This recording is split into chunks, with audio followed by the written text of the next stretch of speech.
نحمده ونصلي ونسلم على رسوله الكريم اما بعد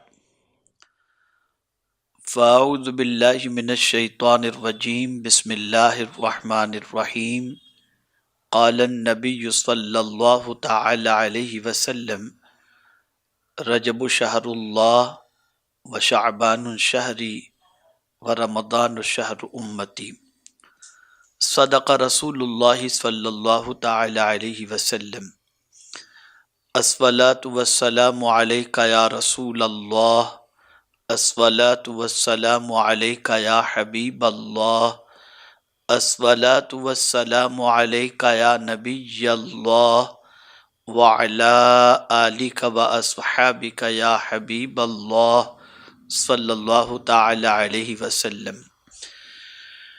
میرے پیارے آقا صلی اللہ تعالی علیہ وسلم کے پیارے دیوانوں، ماہ رجب المرجب یہ بہت ہی عظمت والا مہینہ ہے۔ اس کی حرمت کے حوالے سے قرآن مقدس سے ثابت ہے کہ رب قدیر جل جلالہ نے 12 مہینوں میں سے 4 مہینوں کو حرمت والا فرمایا، فیہا اربعۃ حرم، ان 4 مہینوں کے اندر ماہ رجب بھی ہے۔ یہ اسلامی سال کے 7ویں مہینے کا نام ہے، اور رسول گرامی وقار صلی اللہ تعالی علیہ وسلم نے ماہ رجب کے حوالے سے فرمایا کہ رجب اللہ کا مہینہ ہے، شعبان میرا مہینہ ہے، اور رمضان میرے امتیوں کا مہینہ ہے۔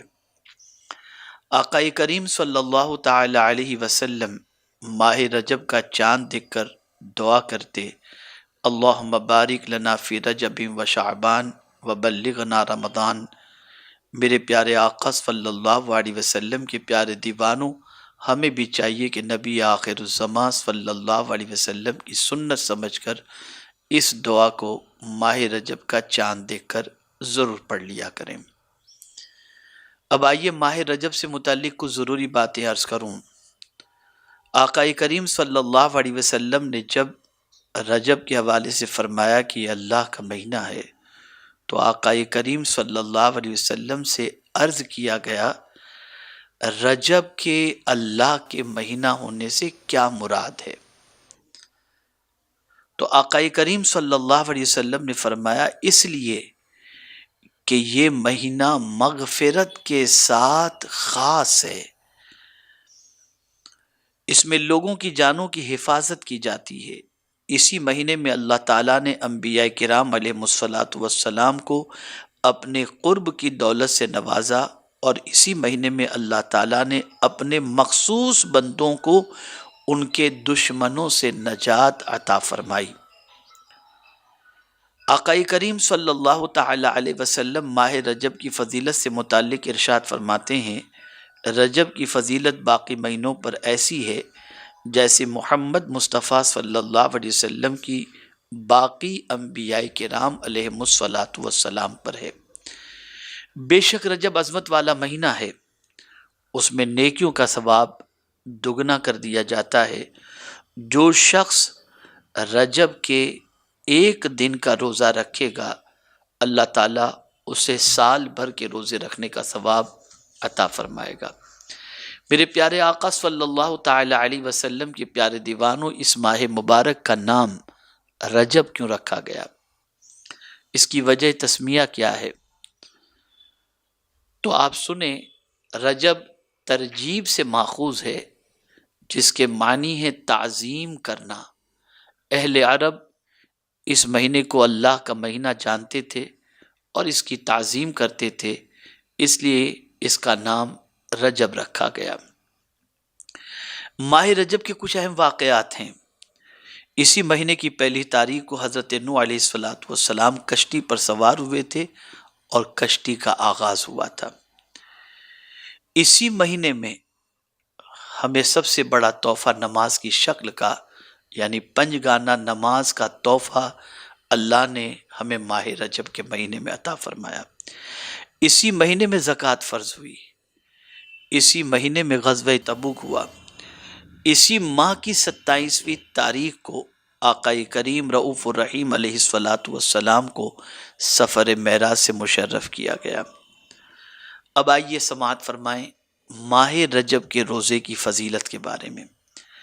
رسول گرامی وقار صلی اللہ علیہ وسلم نے ارشاد فرمایا، جس نے ماہ رجب کا روزہ رکھا اس کے لیے اللہ تبارک و تعالی 3 چیزیں اپنے ذمہ کرم پر لے لیا ہے۔ اس کے گزشتہ سارے گناہوں کی معافی، بقیہ عمر میں اس کی گناہوں سے حفاظت، اور قیامت کے دن پیاس سے امان۔ یہ 3 چیزیں اللہ تعالیٰ نے اپنے ذمہ کرم پر لے لیا ہے کہ جو ماہ رجب کے روزے رکھے گا اللہ اس کے گناہوں کو معاف فرمائے گا، اللہ قیامت کے دن اس کو پیاس سے امان عطا فرمائے گا، اور اللہ تعالیٰ آئندہ گناہوں سے اسے محفوظ رکھے گا۔ ایک ضعیف العمر شخص کھڑے ہوئے اور عرض کی، یا رسول اللہ صلی اللہ تعالی علیہ وسلم، میں پورے مہینے کا روزہ نہیں رکھ سکتا ہوں۔ رسول گرامی وقار صلی اللہ علیہ وسلم نے فرمایا، رجب کی پہلی تاریخ کا روزہ رکھو، اس لیے کہ اس میں نیکیاں 10 گنا ہو جاتی ہیں، اور 15ویں تاریخ کا اور آخری دن کا روزہ رکھو، تم کو پورے مہینے روزے رکھنے والے کے برابر ثواب عطا کیا جائے گا۔ ایک مقام پر رسول گرامی وقار صلی اللہ علیہ وسلم نے ارشاد فرمایا کہ ماہ رجب کے پہلے جمعہ کی شب اس سے غافل مت ہونا، وہ ایسی رات ہے جسے ملائکہ رغائب یعنی بڑی رغبت والی رات کہتے ہیں۔ اللہ اکبر۔ اس رات جب رات کا 1/3 حصہ گزر جاتا ہے تو زمین و آسمان کے فرشتے کعبے اور اس کے ارد گرد جمع ہو جاتے ہیں۔ اللہ تبارک و تعالی ان سے ارشاد فرماتا ہے، اے فرشتوں مانگو، جو کچھ تم مجھ سے مانگنا چاہو مانگ لو۔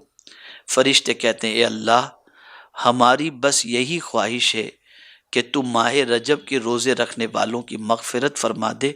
اللہ تعالیٰ فرماتا ہے، میں نے انہیں معاف کر دیا۔ میرے پیارے آقا صلی اللہ تعالی علیہ وسلم کے پیارے دیوانوں، حضرت انس بن مالک رضی اللہ تعالیٰ عنہ سے مروی ہے کہ رسول گرامی وقار صلی اللہ علیہ وسلم نے ارشاد فرمایا، جنت میں ایک نہر ہے جس کا نام رجب ہے، جو کوئی ماہ رجب کے 1 دن کا بھی روزہ رکھے اللہ تبارک و تعالی اسے اس نہر کے پانی سے سیراب فرمائے گا۔ میرے پیارے آقا صلی اللہ تعالی علیہ وسلم کے پیارے دیوانوں، حضرت سعید شامی رضی اللہ تعالی عنہ سے مروی ہے کہ رسول گرامی وقار صلی اللہ علیہ وسلم نے فرمایا، جس نے رجب کے مہینے میں 1 روزہ رکھا اس کا وہ روزہ ثواب میں 1 مہینے کے روزے کے برابر ہوگا۔ جس نے رجب کے 7 دنوں کے روزے رکھے اللہ تعالیٰ اس کے لیے جہنم کے 7 دروازے بند کر دے گا۔ جو رجب کے 8 دنوں کے روزے رکھے گا اس کے لیے جنت کے 8 دروازے کھول دیے جائیں گے۔ جو رجب کے 10 دنوں کے روزے رکھے گا اسے آسمان سے ایک منادی آواز دے گا کہ اللہ تعالیٰ نے تجھے بخش دیا ہے، اب تو نئے سرے سے عمل کر، اور جو زیادہ کرے گا اس کے لیے اجر و ثواب میں اضافہ فرمائے گا۔ اب ایک آخری حدیث ماہ رجب سے متعلق سماعت فرمانے۔ حضرت ابو ہریرہ رضی اللہ تعالیٰ عنہ سے مروی ہے، آپ کہتے ہیں کہ جو کوئی 27ویں رجب کو روزہ رکھے گا اللہ تبارک و تعالی اس کے لیے 60 مہینوں کے روزوں کا ثواب لکھے گا۔